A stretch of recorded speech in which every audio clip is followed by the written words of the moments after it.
श्री शिवाय नमः शुभम। दोस्तों, जैसे कि दोस्तों आप सब जानते हो, कल है शुक्रवार का दिन और शुक्रवार के दिन पड़ रही है तृतीया तिथि, जो कि बहुत ही खास और विशेष होती है। बस दोस्तों, आपको 11 चावल के दाने से अचूक उपाय करना है। यदि आप इस उपाय करते हो तो जो भी आपकी मनोकामना होगी, चाहे वो धन को लेकर हो, व्यापार को लेकर हो, नौकरी को लेकर हो, या फिर आपके जीवन की कोई अधूरी मनोकामना हो, काफ़ी दिनों से अधूरी पड़ी हो, तो इस उपाय को करने से आपकी मनोकामना अवश्य ही पूरी हो जाएगी। साथ ही अगर आपके जीवन कोई समस्या चल रही है तो वो समस्या भी आपके जीवन से समाप्त हो जाएगी। पूज्य गुरु जी कथा को सुनकर उपाय को अच्छे से समझाने का प्रयास करेंगे। तो आइए दोस्तों, जानते हैं उपाय कैसे करना है। दोस्तों, पहला जो उपाय है वो है मनोकामना पूर्ति के लिए। यदि आपकी कोई विशेष मनोकामना है, काफ़ी दिनों से अधूरी पड़ी है, तो इस उपाय को अवश्य कीजिएगा। इस उपाय करने के लिए आपको लेने हैं 11 चावल के दाने। जो आप 11 चावल के दाने लोगे वो खंडित नहीं होने चाहिए, इस बात का ध्यान रखना। साथ ही दोस्तों, आपको लेना है 1 लोटा जल स्टील के पात्र में और थोड़ा सा कच्चा दूध आपको लेना है। अब आप चले जाइए शिव जी के मंदिर में। शिव जी के मंदिर में जाकर सबसे पहले आपके पास जो 1 लोटा जल है, थोड़ा सा जल आपको शिवलिंग के ऊपर श्री शिवाय नमस्तुभ्यम कहते हुए समर्पित कर देना है और थोड़ा सा जल आपको बचा लेना है। अब जो आपके पास 11 चावल के दाने हैं, वो चावल के दाने आपको लोटे के जल में डाल देने हैं। साथ ही जो कच्चा दूध है, वो कच्चा दूध भी आपको लोटे के जल में डाल देना है। अब आपको इस लोटे के जल को हाथ में लेना है, भगवान से प्रार्थना करनी है कि हे महादेव, मेरे जीवन की ये मनोकामना है, काफ़ी दिनों से अधूरी पड़ी है, आप मेरी मनोकामना को पूर्ण करें। आपको ऐसी प्रार्थना विनती करते हुए 1 लोटा जल जो है आपके पास, वो आपको शिवलिंग के ऊपर श्री शिवाय नमस्तुभ्यम कहते हुए समर्पित कर देना है। 2 मिनट आपको मंदिर बैठना है, श्री शिवाय नमस्तुभ्यम का जाप करना है। अब आपको भगवान को प्रणाम करके विनती करके आपको अपने घर पर आ जाना है। तो दोस्तों, करके देखिएगा, बहुत ही अचूक विशेष उपाय है। इस उपाय को यदि आप करते हो तो आपकी जो भी मनोकामना होगी वो अवश्य ही पूरी हो जाएगी। अब जानते हैं दोस्तों अगले उपाय के बारे में। अगला जो उपाय है दोस्तों, वो बहुत ही ज़्यादा विशेष है। अगर आपका कोई कार्य अटका हुआ है, बहुत दिनों से पूर्ण नहीं हो रहा है, आप किसी कार्य के लिए जाते हो, वो कार्य आपका सफल नहीं हो पाता है, या फिर आप नौकरी की तैयारी कर रहे हो, नौकरी आपको नहीं मिल पा रही है, तो आप इस उपाय को करके देखिएगा।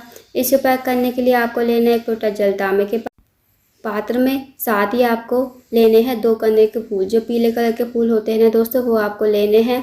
अब आप इस उपाय को सुबह से लेकर शाम तक कभी भी कर सकते हो। अब आप चले जाइए शिव जी के मंदिर में।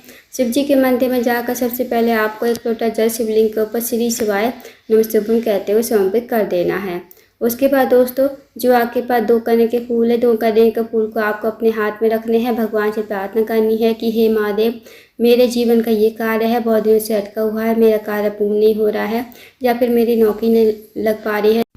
आपको ऐसी प्रार्थना विनती करते हुए 2 कनेर के फूल शिवलिंग के ऊपर श्री शिवाय नमस्तुभ्यम कहते हुए समर्पित कर देने हैं।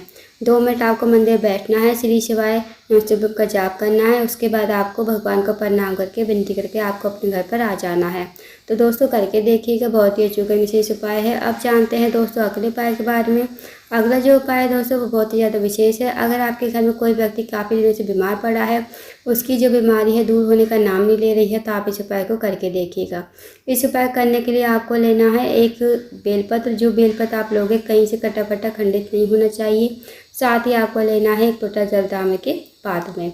अब आपको चले जाना शिव जी के मंदिर में। शिव जी के मंदिर में जाकर सबसे पहले आपको 1 लोटा जल शिवलिंग के ऊपर श्री शिवाय नमस्तुभ्यम कहते हुए समर्पित कर देना है।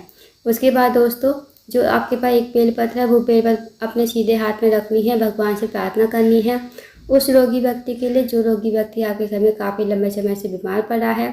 उसका नाम लेते हुए, गोत्र बोलते हुए, इस बेलपत्र को आपको कुंदकेश्वर महादेव का नाम लेते हुए शिवलिंग के ऊपर समर्पित कर देना है। फिर आपको 2 मिनट मंदिर में बैठकर ही श्री शिवाय नमस्तुभ्यम का जाप करना है। अब जो आपने बेलपत्र चढ़ाई थी शिवलिंग के ऊपर, वो आपको महादेव से विनती करते हुए औषधि के रूप में आपको अपने घर पर लेकर आनी है।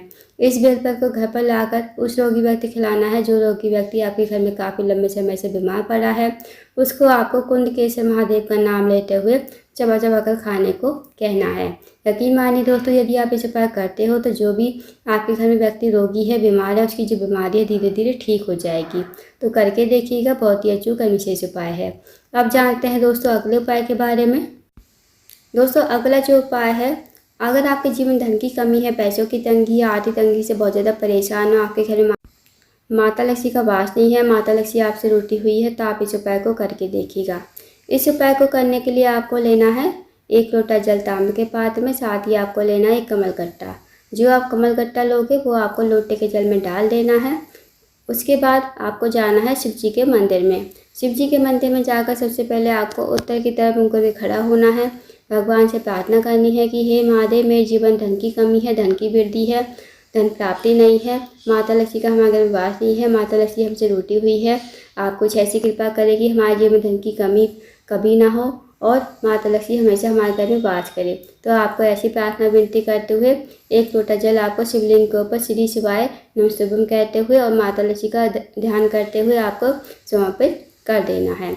2 मिनट आपको मंदिर बैठना है, श्री शिवाय नमस्तुभ्यम का जाप करना है। उसके बाद आपको प्रणाम करके विनती करके आपको अपने घर पर आ जाना है। दोस्तों, इस उपाय को आपको हफ्ते में किसी भी एक दिन करके देखना है। यदि आप इस उपाय करते हो तो कभी आपके जीवन धन की कमी नहीं होगी, हमेशा माता लक्ष्मी आपके घर में वास करेगी। अगर आप हफ्ते में भी इस उपाय को नहीं कर सकते ना, तो जैसे विशेष दिन आते हैं, जैसे अमावस्या तिथि हो गई, पूर्णिमा तिथि हो गई, एकादशी हो गई, प्रदोष हो गए, शिवरात्रि हो गया, यदि इन दिनों में ये उपाय करते हो तो दोस्तों विशेष फल की प्राप्ति होती है। इस उपाय करने से कभी आपके जीवन धन की कमी नहीं होगी और माता लक्ष्मी हमेशा आपके घर में वास करेगी। तो दोस्तों इस उपाय को करके देखिएगा, बहुत ही अचूक और विशेष उपाय है। तो दोस्तों ये थे कुछ विशेष उपाय जो आपको शुक्रवार के दिन करने हैं। इन उपाय को अवश्य कीजिएगा। अगर आपको जानकारी पसंद आई हो, वीडियो को लाइक करें, शेयर करें, चैनल को जरूर सब्सक्राइब करें, कमेंट बॉक्स में श्री शिवाय नमस्तुभ्यम हर हर महादेव जरूर लिखें।